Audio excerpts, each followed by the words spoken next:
আপনার life partner আপনার কাছ থেকে যত দূরেই থাকুক না কেন সবসময় চেষ্টা করবেন তাকে একটু স্পেশাল ফিল করানো।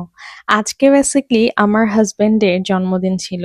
আর যেহেতু আমার আসলে কখনোই তার সাথে স্পেশাল ডে গুলো সেলিব্রেট করা হয়নি, আমি তো চেষ্টা করছি যে আসলে দূরে থেকেও কিভাবে তাকে স্পেশাল ফিল করানো যায়।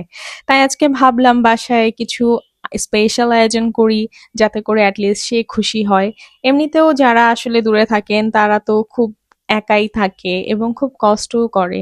তাই আর কি আমার একটু প্রচেষ্টা আমার হাজবেন্ডের জন্য। বেসিক্যালি আজকে না আমি একটা সুন্দর কেক বানাবো, আর সেই সাথে কিছু fried rice, chicken fry, mayonnaise এসবের প্রিপারেশনও করছিলাম।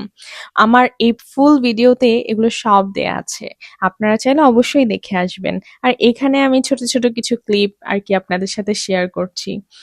যেহেতু অনেকদিন ধরে কেক বানাই না, তাই কিছু উপকরণ আনা দরকার ছিল, সেগুলো কিনতে গিয়েছিলাম এবং এসে আমি সবার আগে মেয়োনিজটা বানিয়ে রাখছিলাম। আর এই সাইডে না পোলাও চালটা সিদ্ধ দিয়ে দিয়েছিলাম। যেহেতু আমি আজকে ফ্রাইড রাইস বানাবো আর চিকেন ফ্রাইটা করব না, চিকেন ফ্রাইটা আমাদের এখানে আশেপাশে যে দোকানগুলো আছে সেখান থেকে নিয়ে আসবো। আর সাথে আমরা একটা ভেজিটেবল করার চেষ্টা করছি, যে দেখি আমি যদি সময় পাই তাহলে করব, আর না হলে আপাতত আর কিছুই করব না। আমি যদিও প্রফেশনাল ভাবে বেকিং পারি না, নিজে নিজে যতটুকু শিখেছি সেটা দিয়ে আর কি চেষ্টা করলাম আজকে।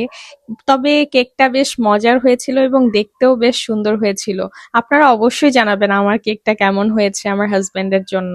এটা আসলে খুবই ভালোবাসা মিশ্রিত একটা কেক।